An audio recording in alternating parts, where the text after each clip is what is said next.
So what's happening in Mexico with this new guy, Roxy? What were you going to say about him? Well, I'm going to go back again.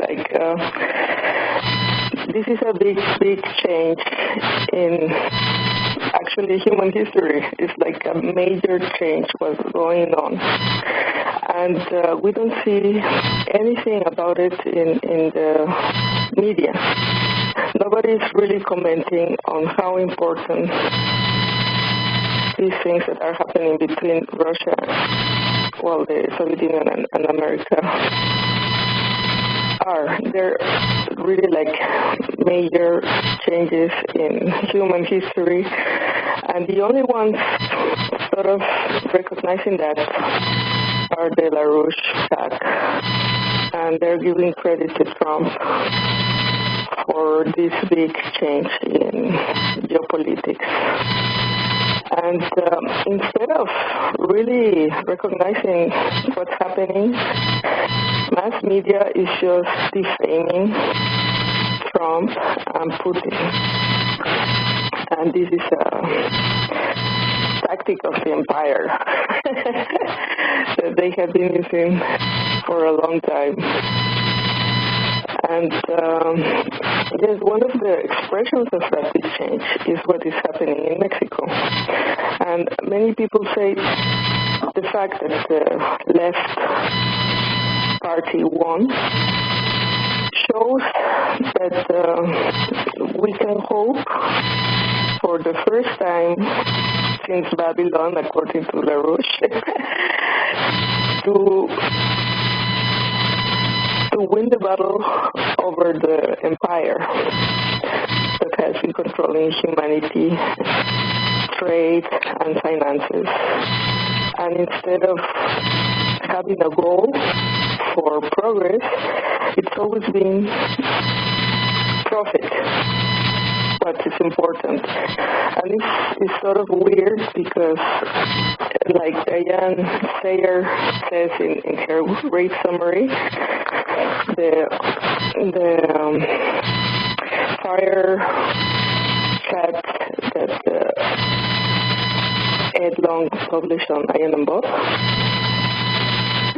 She says it is really absurd that everything is sort of reduced to money or to finances, and it cannot be. That's why things are so fucked up, because we're now in a situation where we have the negative interest, and the whole finances in the world are being fed or kept alive, according to LaRouche, by this black economy based on drugs and trafficking of people, guns, and whatever other things.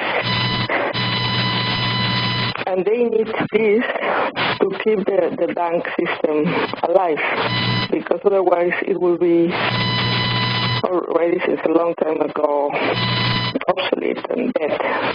It could not be sustained. And so now it's not like we think just having a new president is going to change and fix everything. But it shows that a lot of the agenda that was being implemented by this neoliberal has been stopped, and many things had to be aborted. And since maybe 30 years, Mexico has been experiencing like type of opium war. And the amount of death and violence produced by that is really beyond what you can imagine. The things that have been happening are really horrific. Like in many areas, people are looking for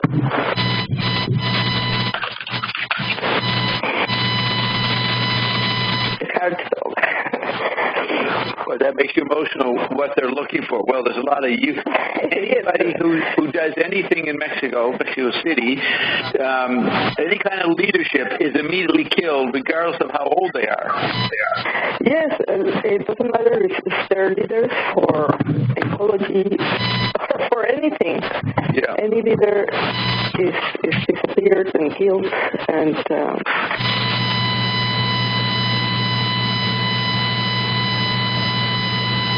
like he was justifying that he voted for the left government. A friend of mine is like, I didn't vote, so I already sort of lost hope in things changing in Mexican politics.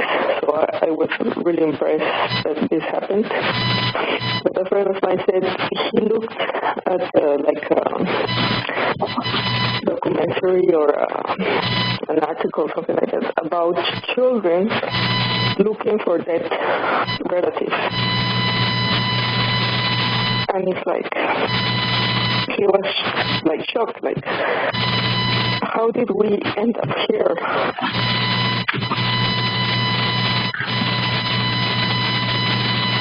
So the children, they are looking where, and they're doing it this week? No, in many areas of Mexico, there has been a lot of violence, and people disappeared, and nobody knows if they're still alive or dead.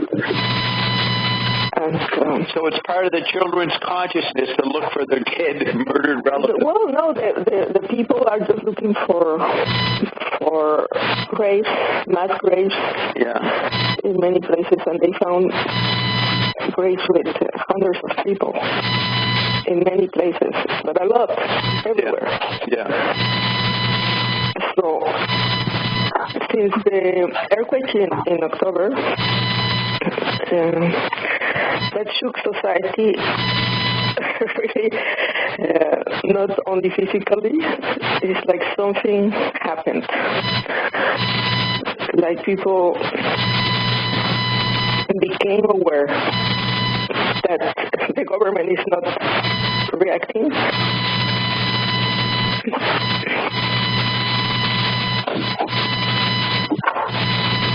And they organized themselves. And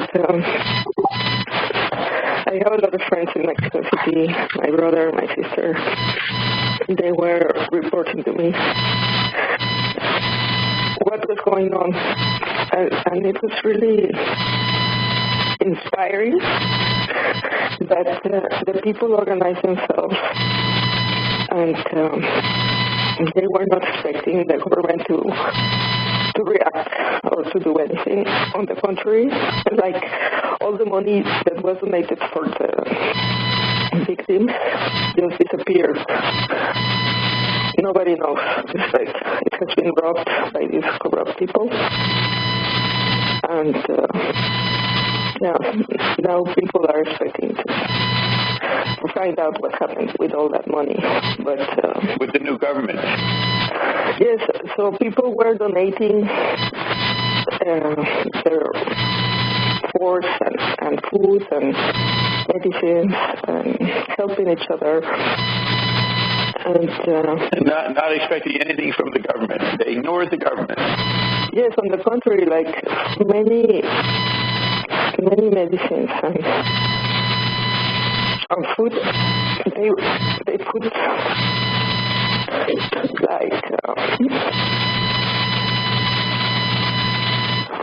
like messages for the victims, just to motivate them, and also to mark the things, because the government was confiscating the donations made by the people, and then putting them in boxes by the government, and saying they were spending millions on these things that were, it was not true, it was the things donated by the people. So it was not government help, but they were like confiscating the things. Yeah, they claimed they were part of the process, claiming they're helping. Yes, and they go and take a picture with some destroyed building and that that's it. But the people knew what was going on. And I think that really provoked that in this election, everybody was telling me everybody wants to vote, but it was so much people voting against the party, the PRI, that this time they could not manage to cheat. Yeah, to cheat. Like always, there's a fraud. But it was really impressive that everybody went there and voted. And my brother was in one of these places where people was voting, and he said you could see all these people, sick people, anybody. It was really impressive. And some people analyzing politics said this is really amazing. It's a major, major change because what is happening in Mexico is going to have repercussions in the whole world.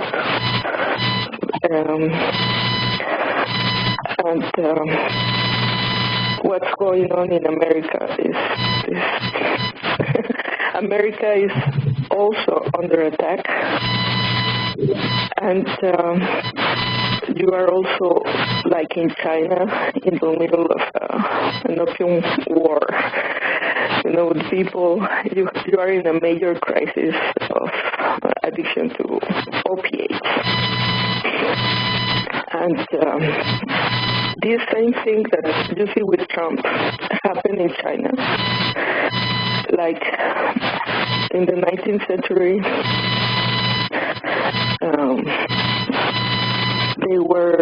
the British Empire was pushing opium in China, and the emperor wanted to stop trade with England. And in the media, this emperor was portrayed as an idiot that lives in the medieval times and doesn't know anything about free trade and freedom and whatever.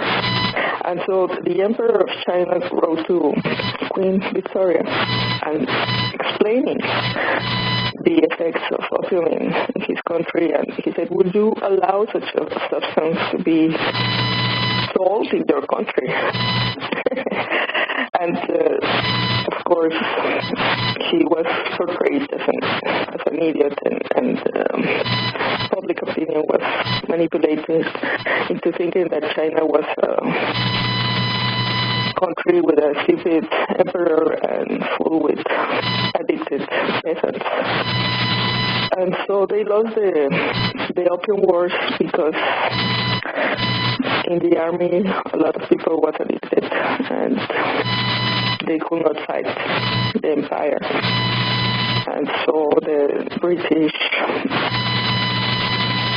decided that they wanted these independent islands in Asia, like Hong Kong and Shanghai, and they established the banks to control this big corporation that LaRouche called Dobbs, Inc.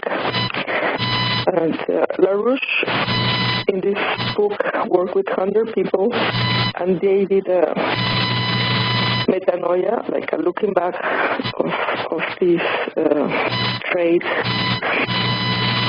on drugs. And they really explain in an amazing way how through the money gained by this trade, the corruption at all levels in many areas was financed, like in politics. And from this trade, all the many other problems came to be, and this is why Trump said we're going to clean the swamp. Yeah, drain the swamp. And he declared war on drugs. because only 20% of the drugs coming from Mexico were confiscated by the government. And it is clear that there is no real law enforcement in many areas, and there is not only the traffic of drugs, but also weapons and people. And this is the problem with immigration that is affecting really very deep way to European countries. And it's not like people is racist and they don't want people from other countries. It's just that they don't see that as a solution. The solution will be that people will be able to live life with quality and progress in their own countries. Is not the point to, like in Spain, there's a lot of people in debt, and some have to commit suicide because they are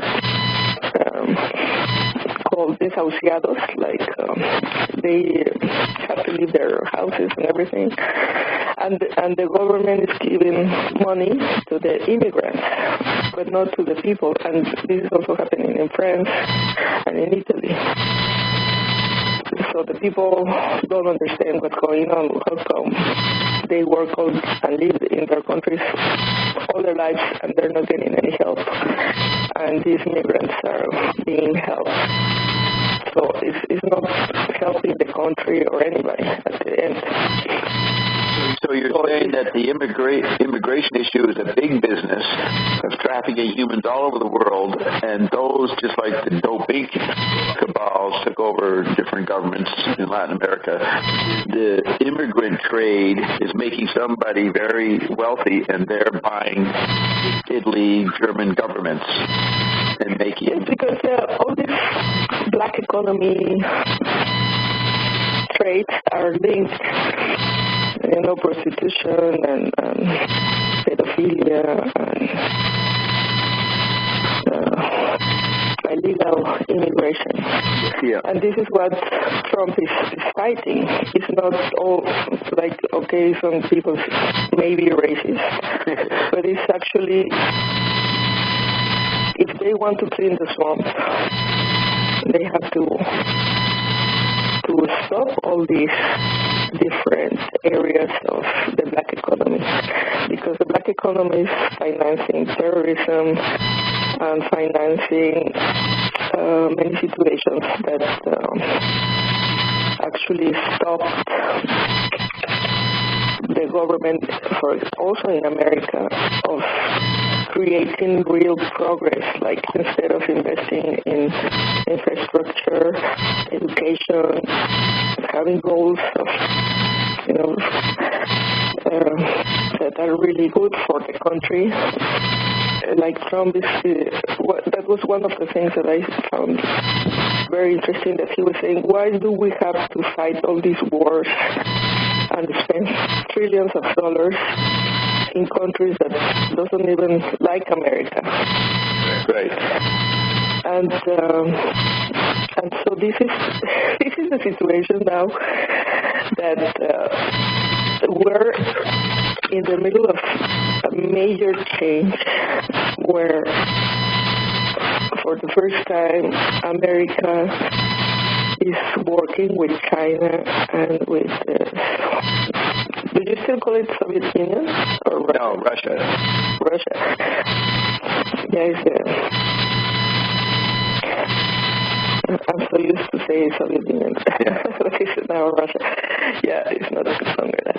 But yes, it's like, it's really impressive that the media is not talking about that. But for the first time since antiquity, humanity can really change the things. Because there's so many. How things have been going on, and actually start to work for progress for everybody. It's like No, this is what LaRouche says China is doing, and LaRouche says that he and Helga have been consulting with the Chinese government since '96, putting these ideas out. And Diane Sayre pointed out that for the first time in a long time, there's peace between Eritrea and Ethiopia. And she was very impressed with that, in Africa. And she said, if you ask Americans what do they think of Eritrea and Ethiopia, they'll say, well, who are they? I don't think they're people. They don't know their countries. It's like the quote I played from Zappa at the beginning of the show.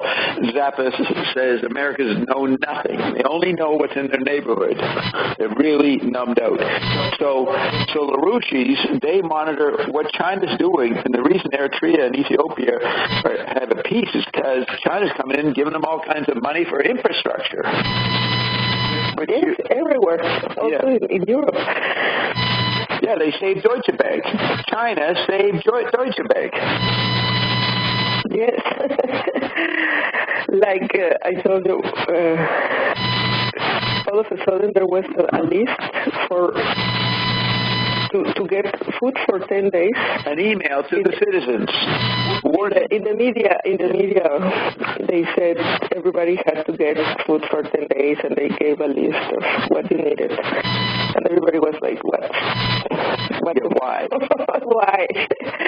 Because I suppose they were expecting that there was going to be a meltdown of the banks. That's about a year ago. Yes, when you got restructure out. Okay, that's when it happened? Yeah, because I remember I'll survive with restructure. Right. And then nothing happened. But then I knew that from that year, in February, the Chinese had actually bought the Deutsche Bank. So they saved Europe. Right. And I talked about last week, back in January 2010, about the role of Deutsche Bank, and Deutsche Bank would not collapse, but Germany would, but not the bank. And then he said they were bankrupt, and nobody understood why he was saying that, because Deutsche Bank was still here. Well, they limped along with their fake stuff about Greece and all that, and then they got built up by China. Yes, because according to Pierre Jovanovic, who's a solo commentator in French TV. He would be he has he publishes many books on many topics, but he also explores the mystery landscape because he had experience where somebody tried to kill him and he saw the bullet coming like in slow motion and he was not killed, and he thinks some angel helped him but he actually was into writing about technology, computing, for many, many years for the major magazines and press in France. But then he saw what was happening in Wall Street when in 2008. That Bob and I provoked this. And me and James collapsed that. Yeah, the collapsing of that and the trade, the market went to 777.7, and that was for him like a sign of things that he started making patterns with the Bible. The number 7. Yeah, he wrote a book called 666 and then another book called 777. And he starts to see how things that were taught in the Bible were sort of showing in the economy. And it's really interesting how he makes these connections. Yeah. And he also, his last book is called The Effects of the Printing Press and Hitler. And he says the printing money, this money that is no longer money, it's just debt, is not backed by anything since the 70s, is provoking the negative interest and the fake news and everything is fake and he says the printing of this type of fiat money had the effect of creating Hitler, because during the Weimar Republic they were printing a lot of money that had no value, and they didn't care. They were just printing more and more and more, and Hitler saw that the banks were actually robbing the people, and some of his ideas, actually, many people, it's like we see in the media that he's just like crazy. But some of the things he said were actually accurate about the banks. You talk about Pierre Jovanovich? No, about Hitler. Oh, yeah, yeah. We never really get to listen to what he was saying or what he wrote or the people around him. But some of the things were actually accurate about he was against banks. And if you go back in history, anybody who says anything against the banks is then also defamed and portrayed as a crazy person, a dictator, and whatever. Anti-Semite. Yeah, some of the things he was saying were actually right. Well, what does Jovanovich say about the economy in France, which is really in trouble? What's he saying lately about it? Yes, that there has been a lot of privatization of, like the airport and things that are supposed to be part of the heritage of France. Like you see, for example, DJs doing parties in Chambord. In the castle. Yeah. And like Beyonce making a video in the Louvre. Like they need money, like they're renting this institution artworks to the Louvre in Abu Dhabi. They say they lend it for I don't know how many years. Right, but the French are very, obsessive about their culture. So in America, people will have parties in museums, but you're saying that in France, these sacred institutions are being turned into brothel parties, which is because if you know about Chambord, I've been studying Chambord, it's like really, it was an attempt to build the temple. Yeah. 500 years ago. Yes, and the stairs in the middle were made by Leonardo da Vinci. I mean, it's like a major treasure of the whole humanity. It's a really amazing place for many reasons. Now they're renting it to DJs.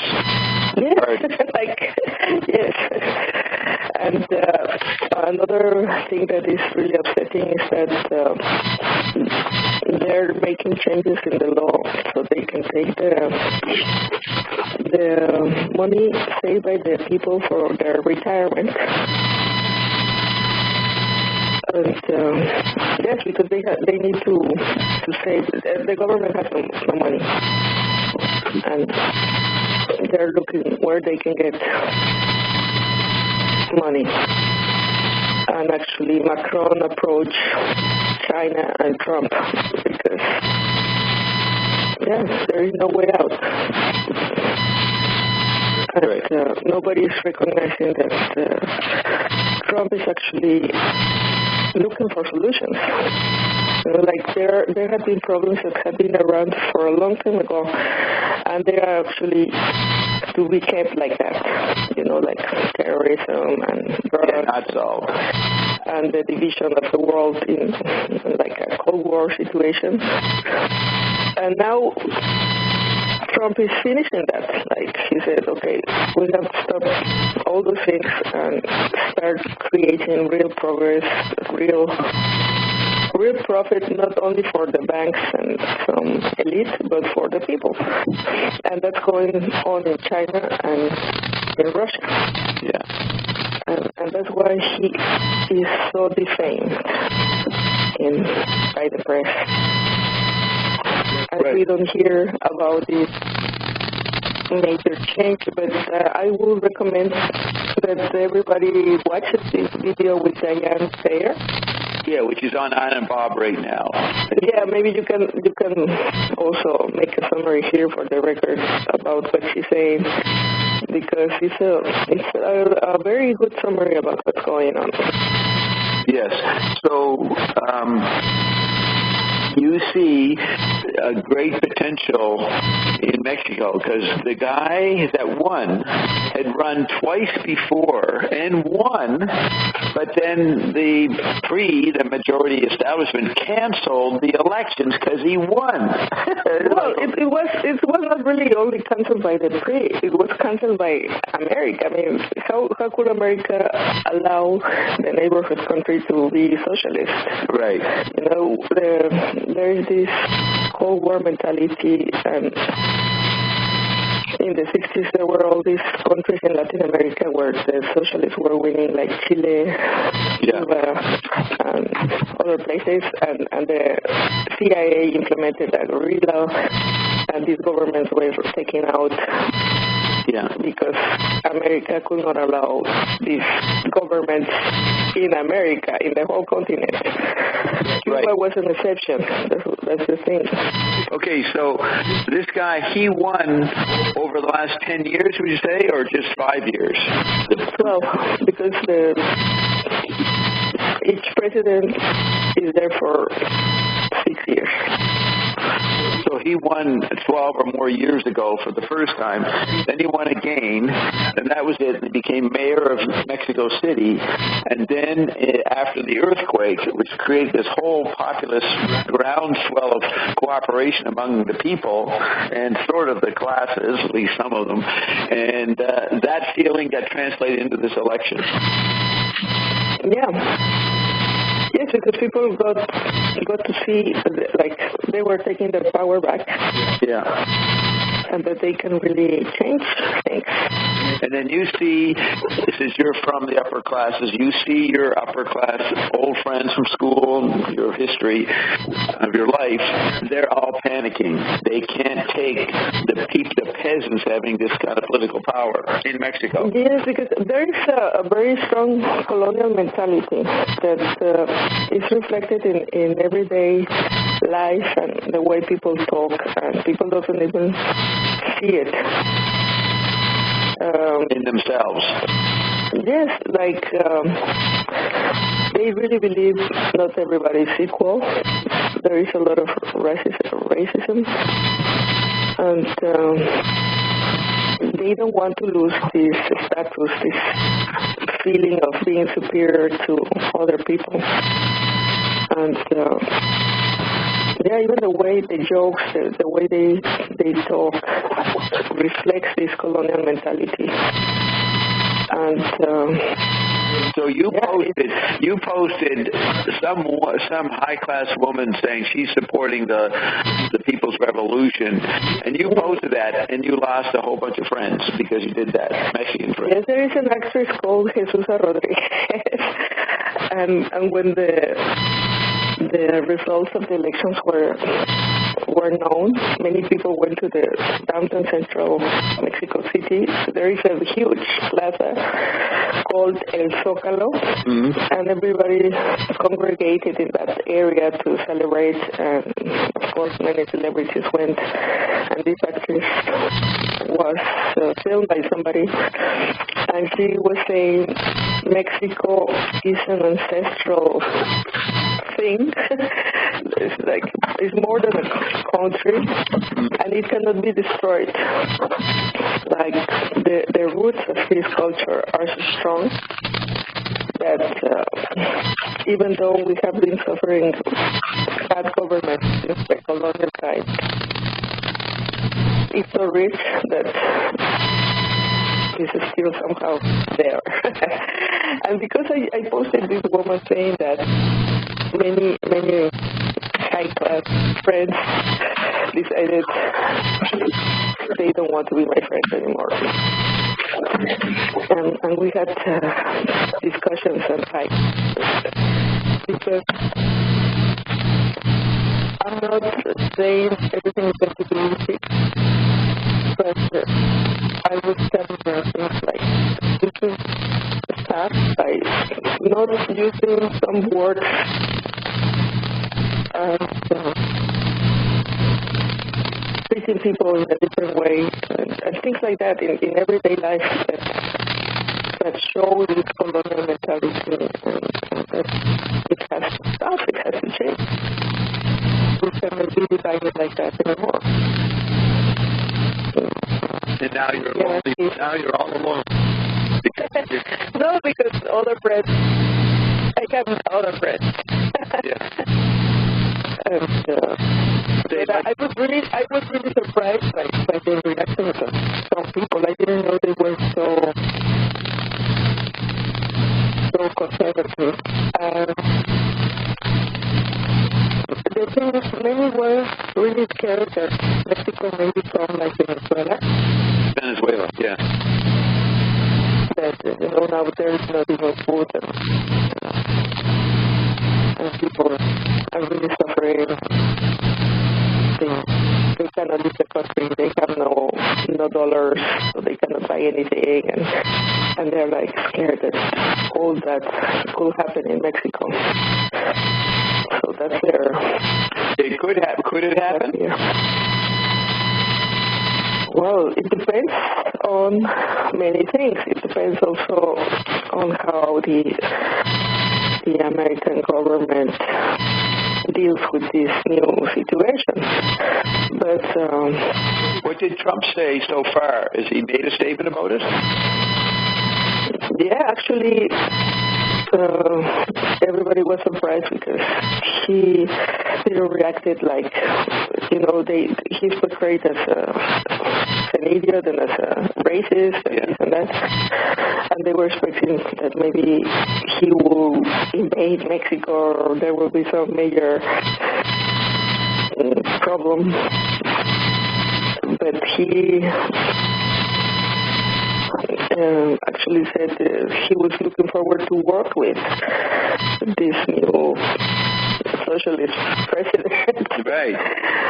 So that's something, that just the fact that he is not following this Cold War script prejudices, that he's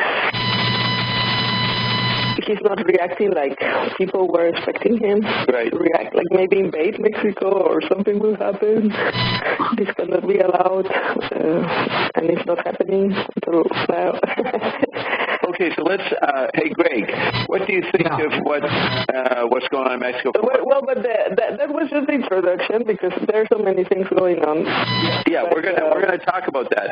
But I just want to see if Greg, since he's a guest here too, a guest co-host. So, Greg, what do you say about what she's saying about Mexico and your own North Korean communist leanings?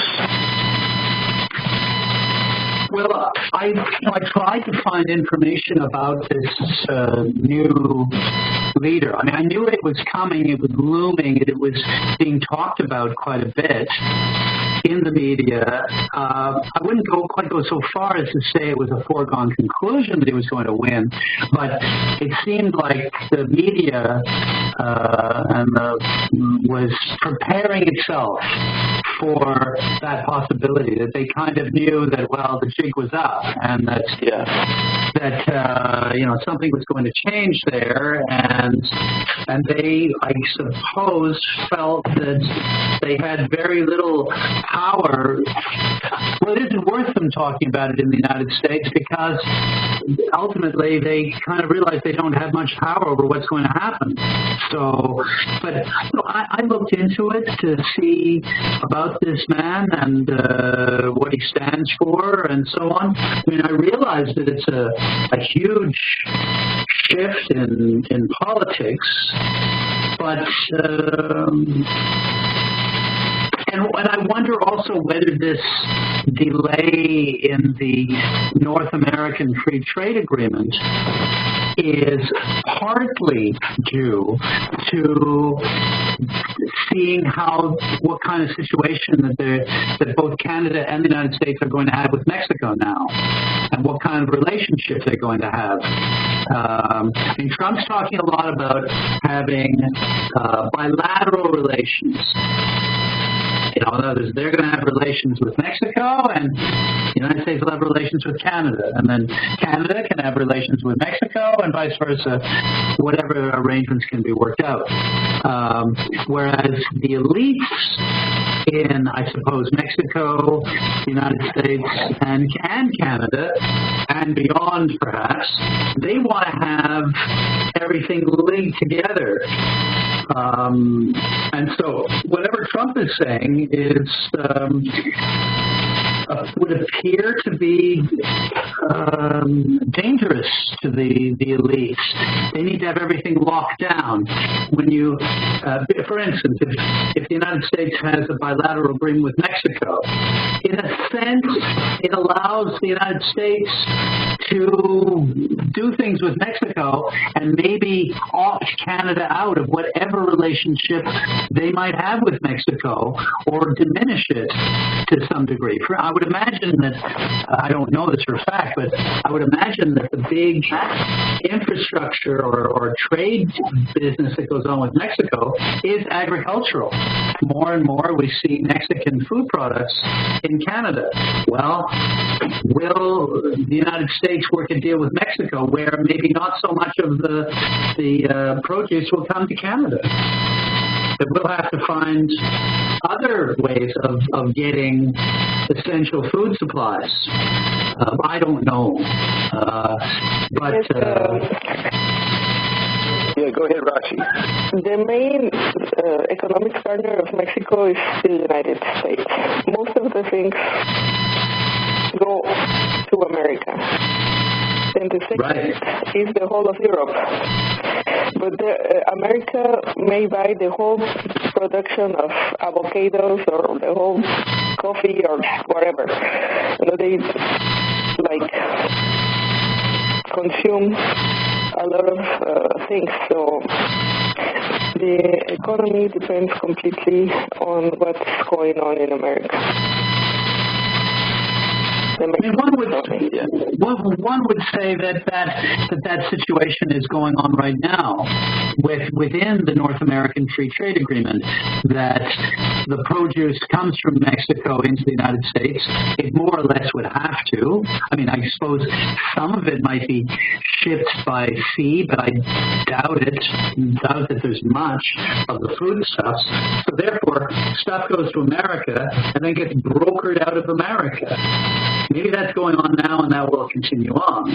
But maybe there are direct shipments from Mexico, Mexican suppliers, directly to Canada through the United States, where they'd be locked vans, right? They'd have locks on them that would not be opened until it got to the Canadian border.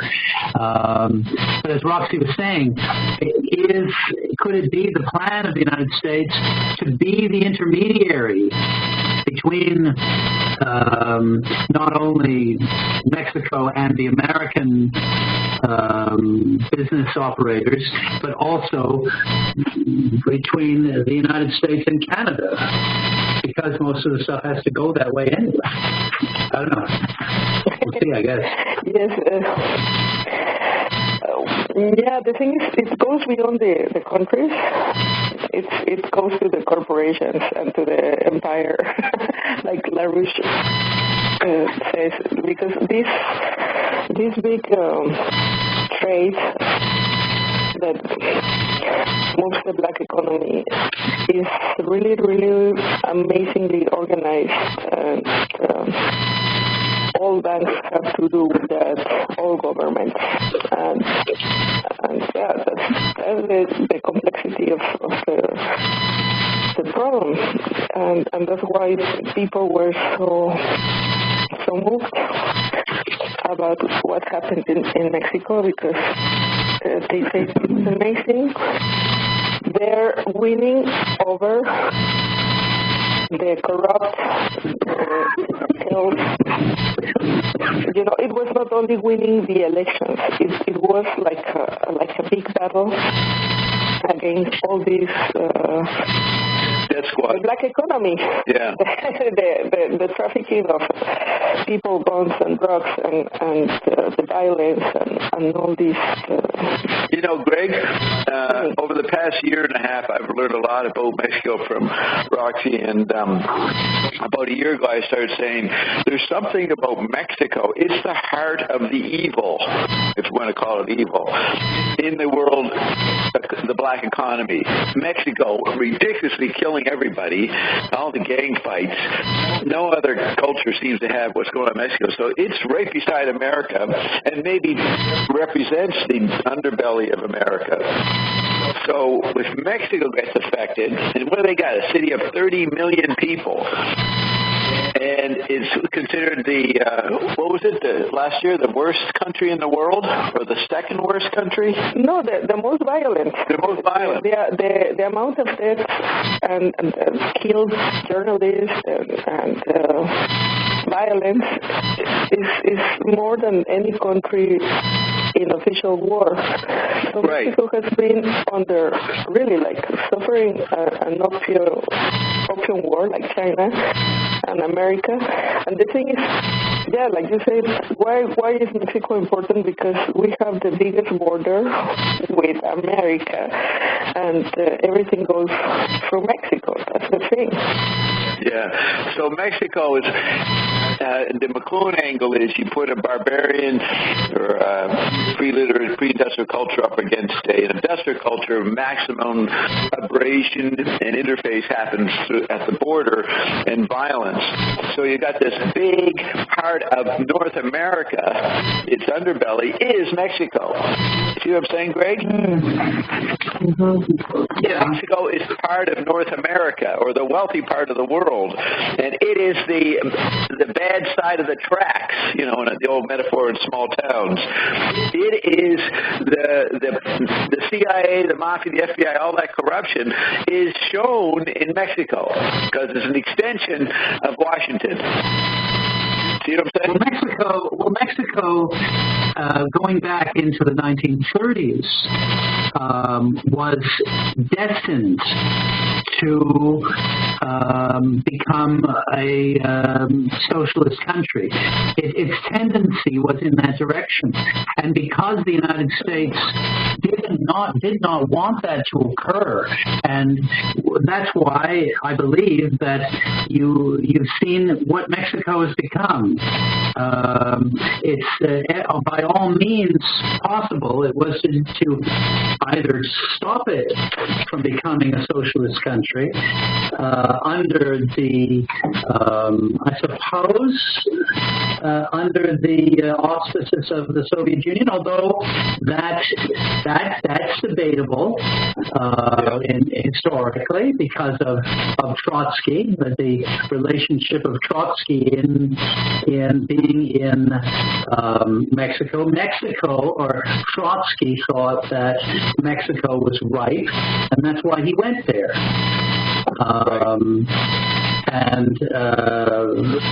So the tendency has been seen by some people. Now they say that Trotsky was murdered at the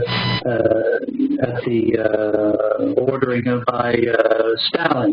Now I don't know whether that's true or not, but what Trotsky and Stalin's difference fundamentally in terms of the socialism being enacted in other places was that Trotsky wanted to delay the advent of socialism in the Soviet Union in favor of going off and and having it being done in other places. And this was a bone of contention, as far as I understand it, between Stalin, the direction, and why you have the Trotskyist faction to this day, and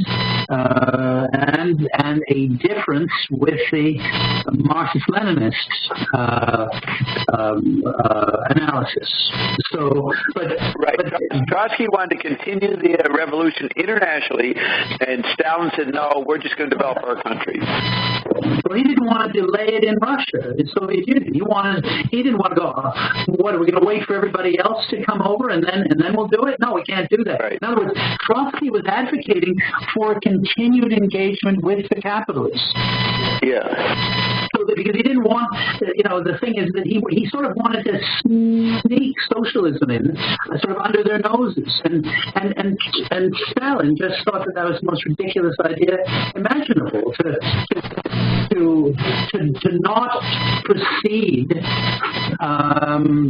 not proceed with communism, or on the road to communism in the Soviet Union. He thought it was absurd.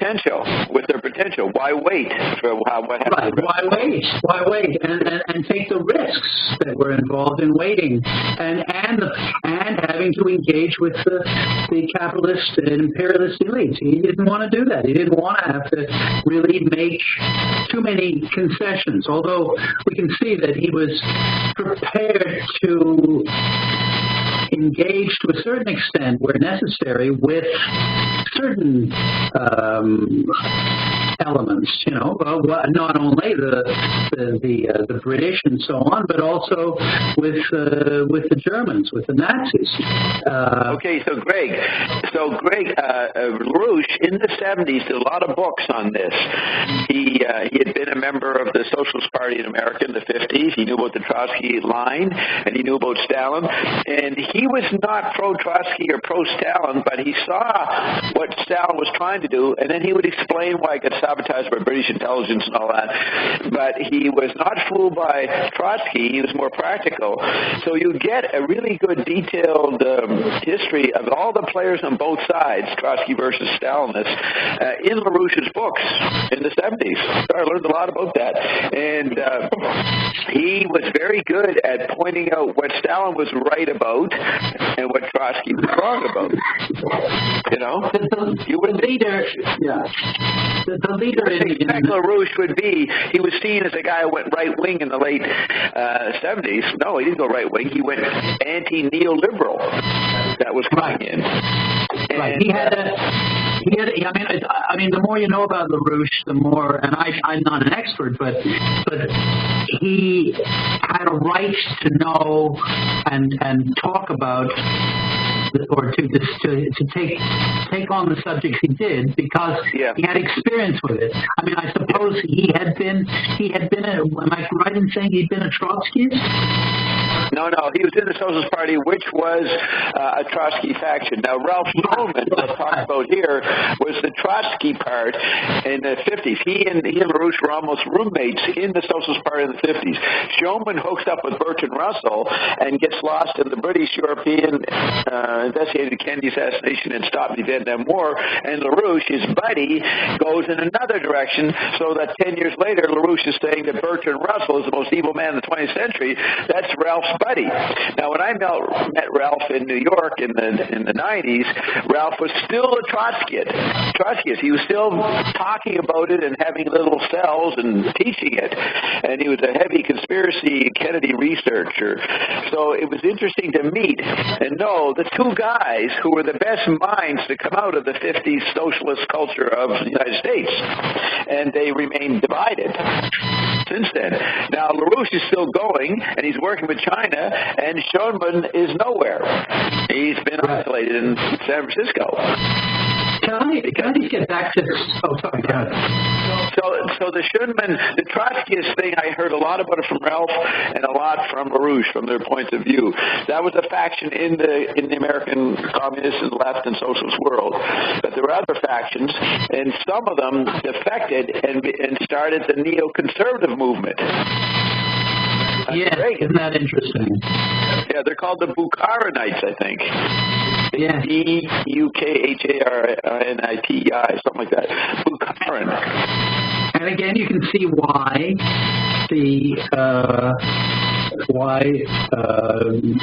Stalin. Some black people try to do white people music, try to do white hippie music. Right, Dave? That was a weird thing where it almost sounded quaint, and that just seems so unusual that black people would sound quaint. Yeah. Spanky Wilson. You know what I mean? Usually they're the trendsetters, the cool barometer kind of thing. But this is almost like, they're not doing it as cool as Cream. Yeah, because remember or Hendrix, and now mind you, Hendrix did a killer version, and he's black. So no, they did lock it down. So yeah, actually, when you really break it down, what the myth is that the black people, general Americans, thought white hippie kids were nuts.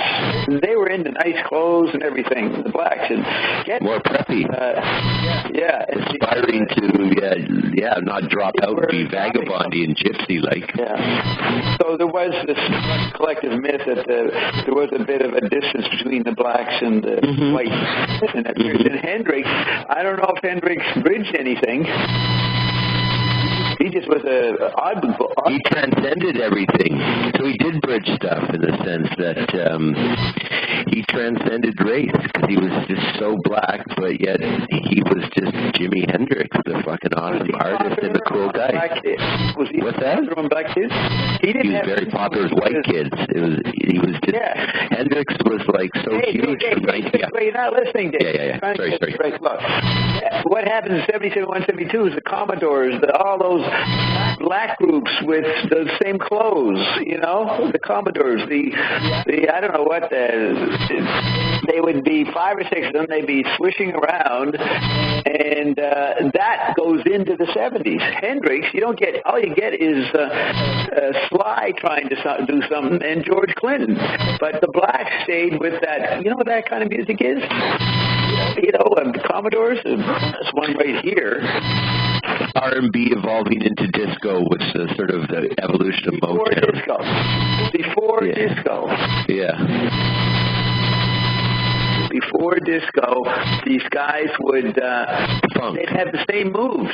Yeah, I guess it'd be not so funky. They just would be smooth, and they'd all have the same movements, which they used to do with 10 years before, but it became more of the movement. Physical movement of swaying and having their legs move at the same time. They used to be, they came to Halifax all the time, these guys, and play in the Arrows Club. Anyways, Hendrix, they did not become.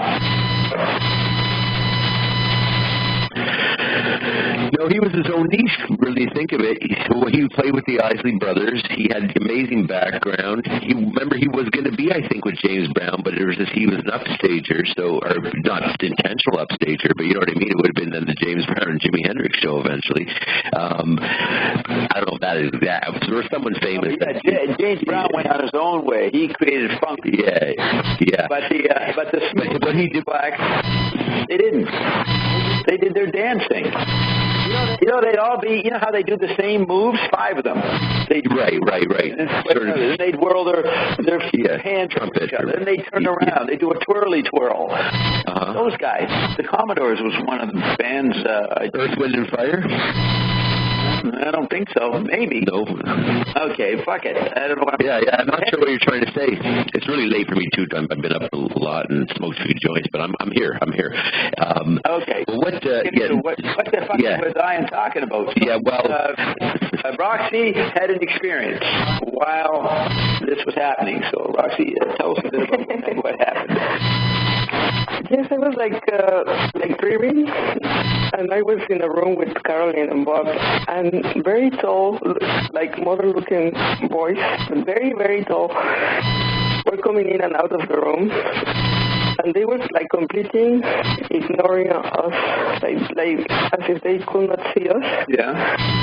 And they would come in and change their coats or something. But they were like very, very tall. And then I just realized, like, oh, so this is like what it's like to be in a parallel world. Like, I usually have the experience that I'm in places I think it's like Mexico, but it's like extremer, like bigger, like everything is more than in Mexico City, like much more people, much more traffic, much more something. And I'm just like going somewhere all the time, nonstop. Like I don't know where I'm going, but I'm just like going, and I don't really interact with the people or with anybody. But everything is like super real. I can smell, I can. And you're aware of the recording, or you've forgotten the recording? Yes, completely. Oh, completely listening to what I'm saying. Yes, about the kingdoms and blah, blah, blah, blah, blah. Like I see what was in the background. Yes. So what kingdom was that, Dave? Yes, but I was just like very aware of, oh, this is the thing. That's why I don't do anything with anybody in these experiences when I'm just going somewhere. But I don't really get to interact with the people. Like, they ignore you. It's very rare. Sometimes it happens that they sort of look at you, but there is something, like, they look at you and, like, something is not right with you. Yeah, they look away. They're not going to interact with you. Yeah, like you're weird or something. Yeah. Or they might not even be seeing you. They look like they're seeing you, but you don't register, so it looks blank in their eyes. But don't mind me. I don't know. I flunked English.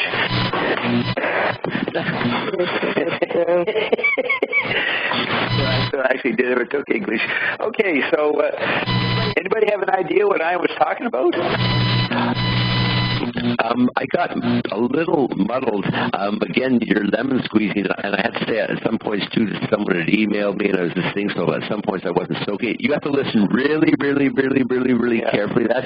And also kind of, as you're listening, kind of think that maybe you think you know where Ion's going, and then the interruptions happen, and then it's hard to totally follow, because in the end, you're trying to squeeze out, what the hell is the middle kingdom? At one point I thought he was saying the middle kingdom has two angles, with the outer kingdom and with the inner kingdom for a bit, and then it's like, no, the outer kingdom can directly go to the inner kingdom. Okay, I'm still trying to grasp it. So which one? Okay, so the outer kingdom is like the outside world, sort of. It's not you. It's like the air, the trees, other people, whatever, external, the sun, things act just right. Sort of your skin. Is that your middle? Your skin's not your middle kingdom. Okay, no, that's your outer kingdom. Okay. The inner organs. Maybe he hadn't gotten that far yet, but you're going to hear the inner organs are the inner kingdom. Like, there's a lot more to be said. So another thing I experienced since we're doing the BBC is like I see something and I just know what that means, what that decoration was. Yeah. But what's that got to do with this?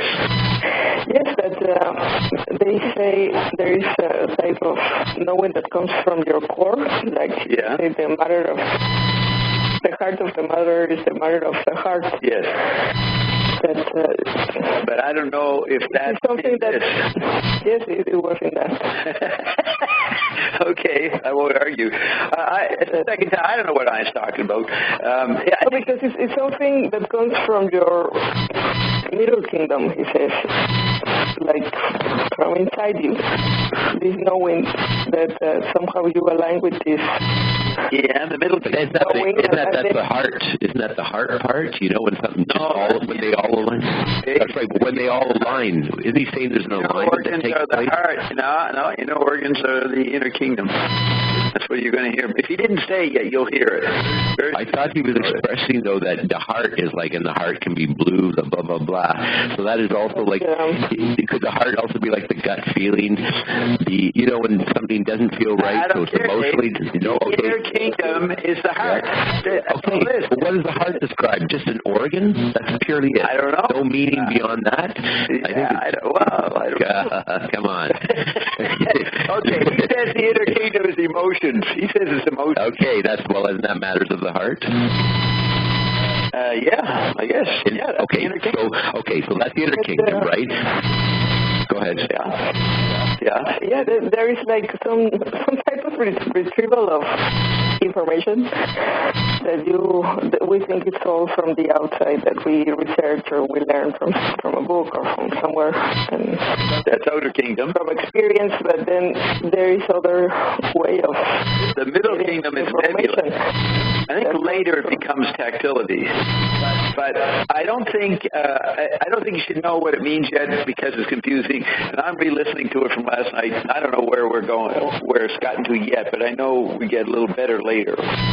Yeah, but what I was thinking that is very interesting is how our organs are connected to matter and energy in a way that we can get like information or we can manifest things.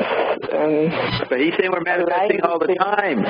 Your creativity, he said they don't discuss creativity because you're being creative and manifesting all the time. But you're just not aware of it, not remembering. Yes, and at the same time, it's like very hard for them to put these things on words.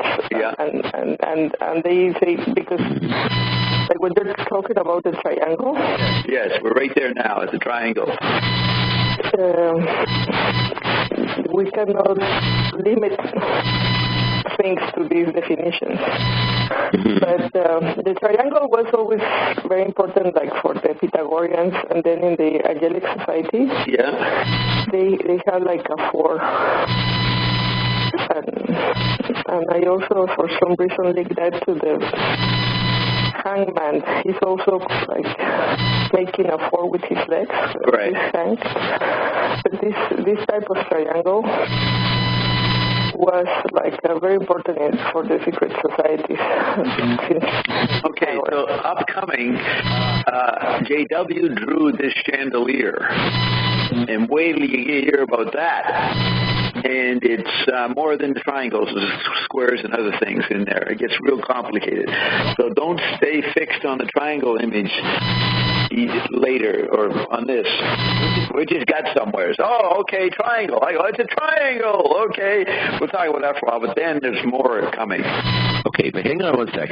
You were talking about, remember, the angles between, and then Carol's like saying, well, if you say angles, you mean geometric angles? How many degrees are we talking here kind of thing? Or, and they say more like a path, right?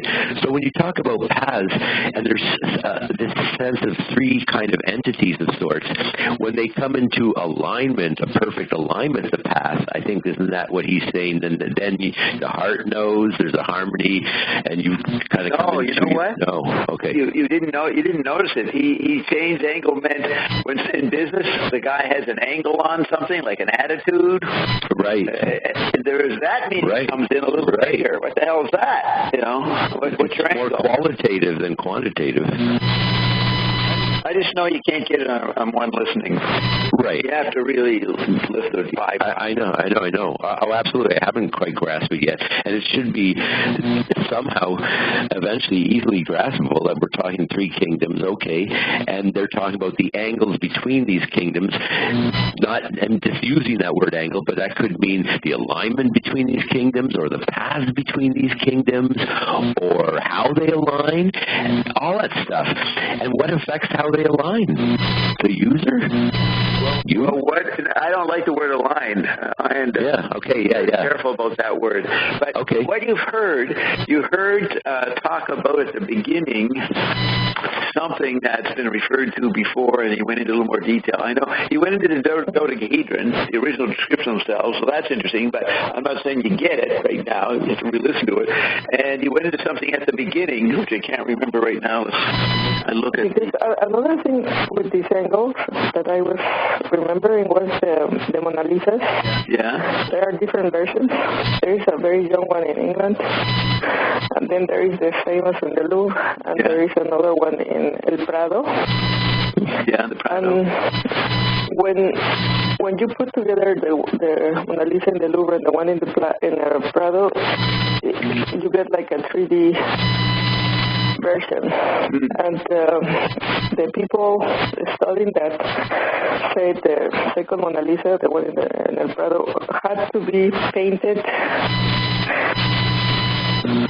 at the same time as the Mona Lisa, but in a slightly different angle. There's your angle. The first topic that they go into, they clarify it a little bit more, is the law of attraction and its failure.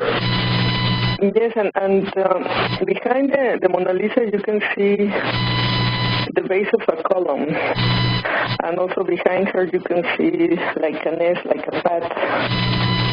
And I always, when I see that, I think about the tarot card of the priestess. She's between the two columns. And she's like an Isis, like a priestess, And the Mona Lisa is also like, I think, a representation of Isis, of the dark virgin. Hey, you know what? Someone just typed, the Middle Kingdom is your now. They're right. They said, Middle Kingdom is your now. I think I heard that. That's right. Your now, your total now, is your Middle Kingdom. Not the outer or the inner. That makes sense. And the heart is more reflective. The heart ain't part of your now. Right. It reflects on the now or interacts with it in some sense, but it's a little more separated as a bigger picture or something. What we learned how do I feel? A year or two ago, you didn't hear this. The hypothalamus is all the qualities people put into the heart. It's in the hypothalamus.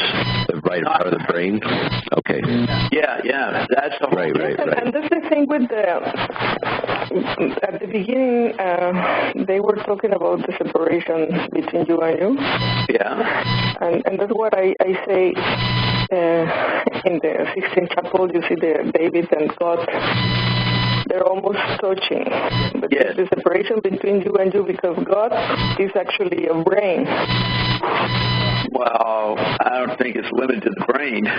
No, but that's what Michelangelo painted. I know, but he may be wrong. I know he put the brain in there, but it's your cells and then your words. No, but I think it's something that has to happen, like maybe in the hypothalamus. Oh, okay. I see what you mean. If it's the hypothalamus, yes. Okay. That should be activated or fixed so that this separation is no longer like you are the God that you're trying to reach. Yeah. That's what I think. Don't tell Christians that. They get real mad. You start talking like that. Well, it is there. It's there. Yeah, in their church. Besides that, in the library you have Plato and Aristotle, and that's Leonardo and Frank the First. School of Athens. Painted by Raphael and School of Athens painting. But let's go for some new imagery. But there's also in your bottle the Corinthian column that turns upside down, and you see the king with the three faces. I think that's also the three kingdoms, and like we look in all angles in all directions. Look at this. Like there is no time, so there is no way of saying this is past, present, and future. It's like all at the same time. And no time. It's not all at the same time. There's no time to be same of. Hey, you know where time would really have its powerful beauty? She didn't respond. She said stunned. I've stunned Roxy. All at the same time. Yes, it's like, I don't know what we think about time. Right. You can't say it's all at the same time. There's no time. And it isn't all at the same time.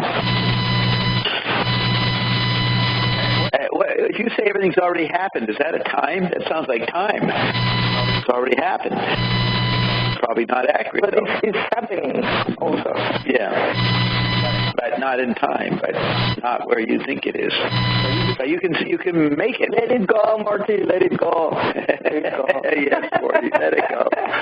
Yeah. So what were you going to say, Dave? Well, when time became a huge factor, when literally people had their lives mapped out through time, where they would literally say, when you get to this age, you'll now have to do this for X number of years, and then after that, you can retire. And I know from my grandma... You said literally. Writing brought in time. Right, yeah. And it was still spelled out for you. And this is kind of what's happened. Here's where you go, and then you'll get old and infirm and die, and that's it. And I know that my grandfather, when in his era, the retirement age was 60, and because, people didn't live as long. And he noticed that all his friends who retired when they were 60 died within 2 years of retiring. So they only lived to be about 62, 2 more years. So his attitude was, that's a spooky trend to line yourself up with. So he thought, fuck it, I've done my duty and I've fought in the war and all that shit and worked hard all my life. I'm retiring at 55 and I'm going to live 7 more years.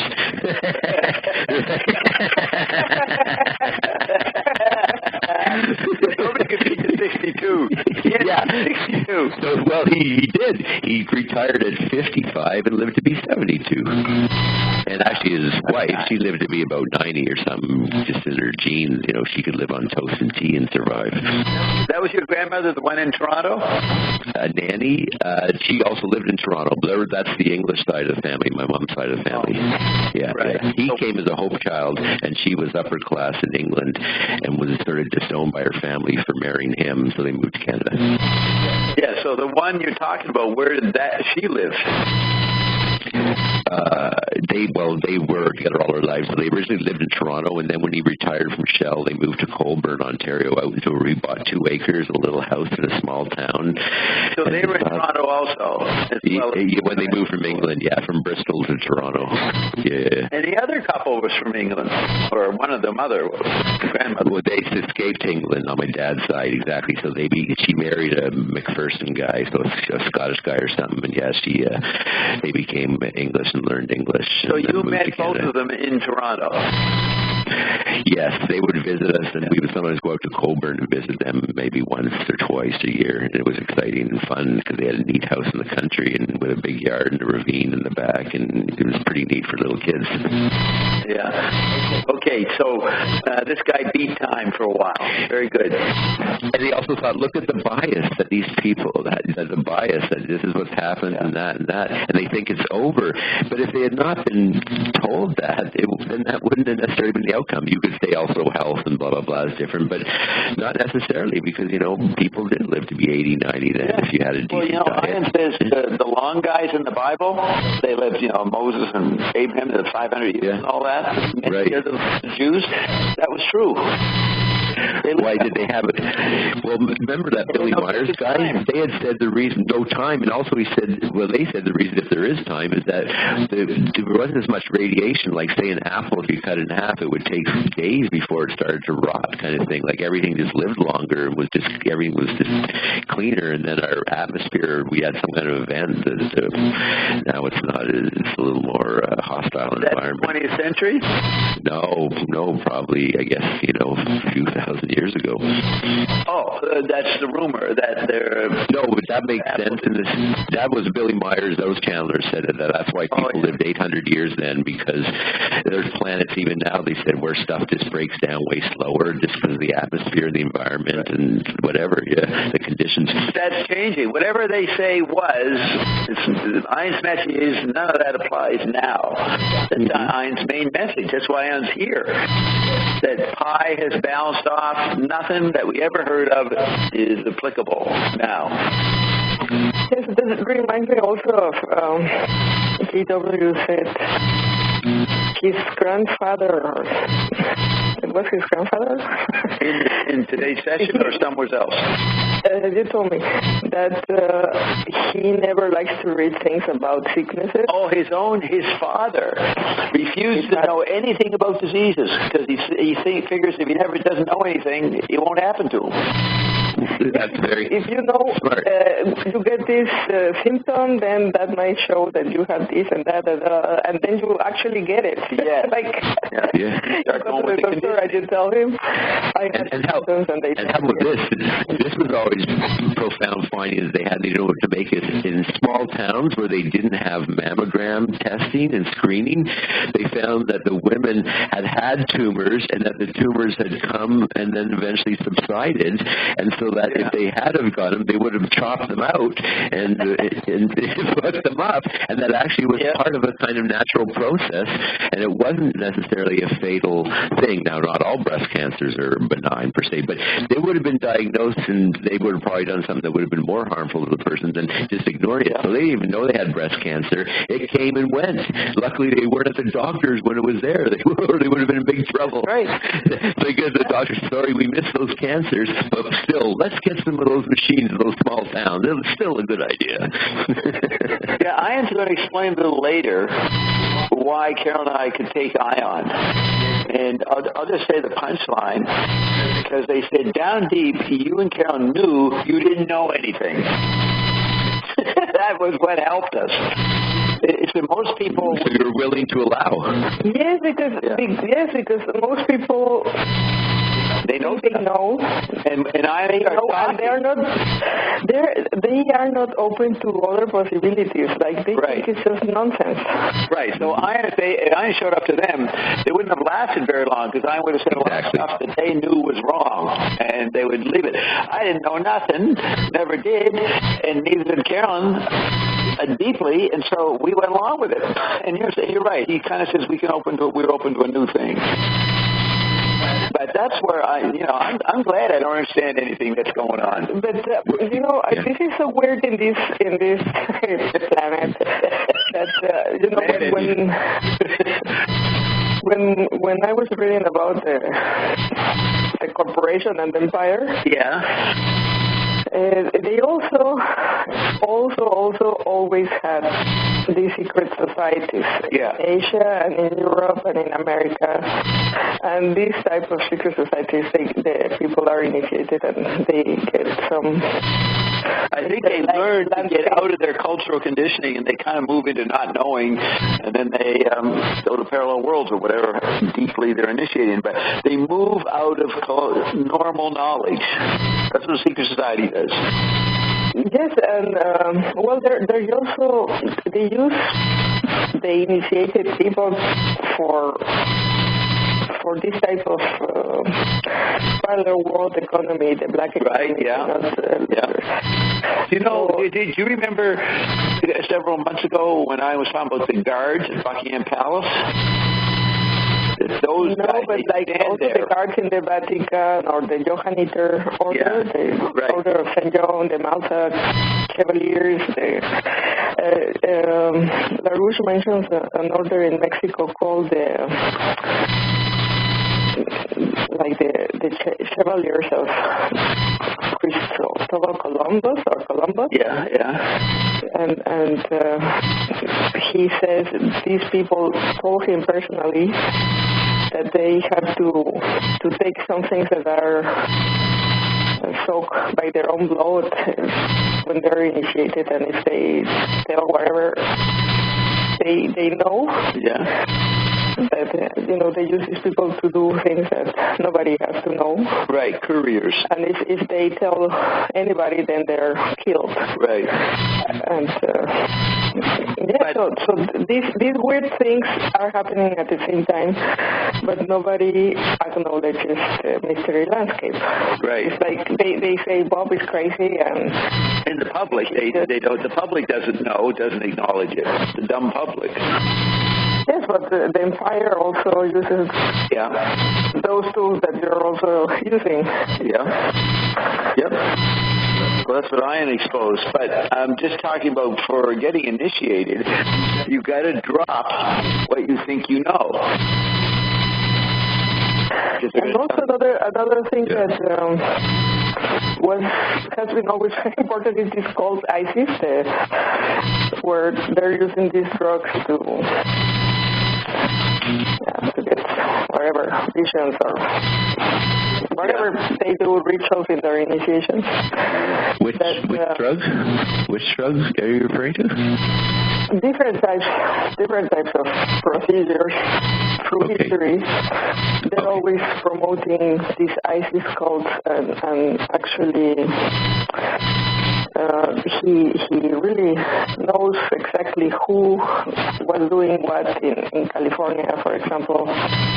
Some disciples of Crowley, and they're preparing all the hippie movements in the 20s. Right. And having these crazy ISIS cults and the LSD.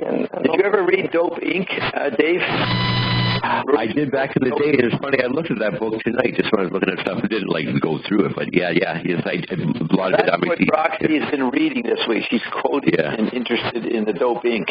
Is that not explosive? Not an explosive book, but considering it's about 1976 or something too. I mean, it's just crazy, mind blowing though. You know what I mean? Well, I mean, his stuff is, what would you say? It's explosive.